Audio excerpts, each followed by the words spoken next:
Goeiedag mense, so ek kom kuier weer 'n bietjie ekstra saam met julle hierdie week, want die Here het vanoggend iets op my hart kom sit, wat vir my eintlik baie merkwaardig is, en ek wil dit met julle deel.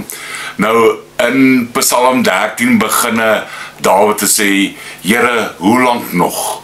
Hoe lank nog al hierdie dinge wat gebeur in 'n ou se lewe? Hoe lank nog gaan hierdie dinge met my gebeur?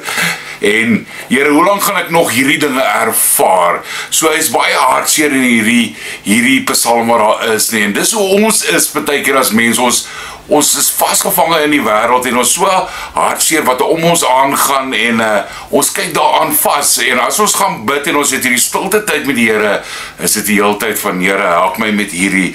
Here, ek sukkel met hierdie ding, help my asseblief.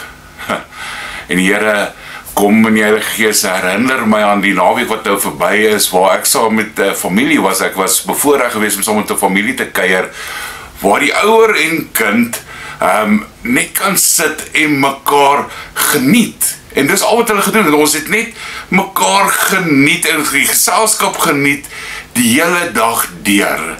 En die Here kom herinner my aan hierdie mooi wat dit is, om net saam te wees en net mekaar se liefde ervaar, wat ek gesien het tussen die ouer en die kind, en net bly te kan wees, dat jy saam is as gesin.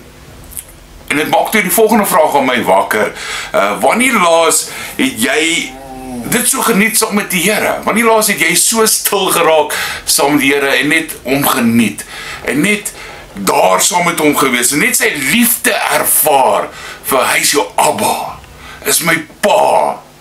Wanneer laas het jy so stil geraak, en net 'n bietjie vergeet wat om jou aangaan, al hierdie probleme wat om jou is, en net 'n bietjie die Here ervaar. So dis wat die Here kom wakker maak het by my. Wanneer laas het jy net gesê, Here, dankie. Dankie dat ek klere het, dankie dat ek 'n dak oor my kop het, dankie dat ek 'n voertuig, dankie dat ek iets kon geëet het. Net uit 'n dankbare hart opgetree en gesê, Here, dankie vir al hierdie liefde wat ek ervaar het. Ons word baie maklik vasgevang in 'n gat.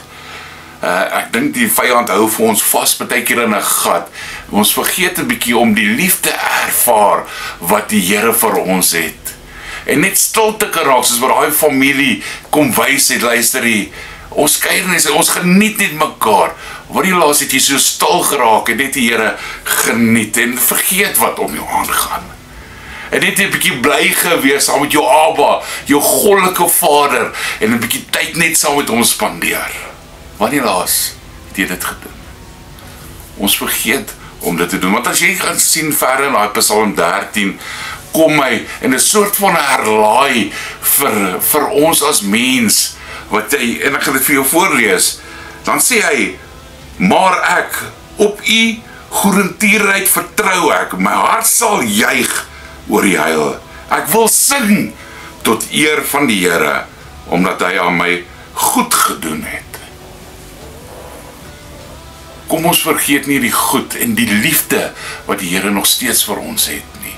En ons word nie vasgevang aan hierdie lewe wat ons so bedruk nie, maar ons raak stil en ons is dankbaar en ons spandeer hierdie tyd met die Here, want hy is ons Abba. So daar waar jy is vandag, voordat jy gaan werk, of as jy al by die werk is, raak net stil en wees dankbaar vir dit wat jy het. Die hele dag deur, sê net, Here, dankie vir wat hier is in my lewe. Mag hierdie jou stig vandag, en ek bid dat die Here vir jou sal seën, en mag jy 'n ryklike week verder hê. Shalom.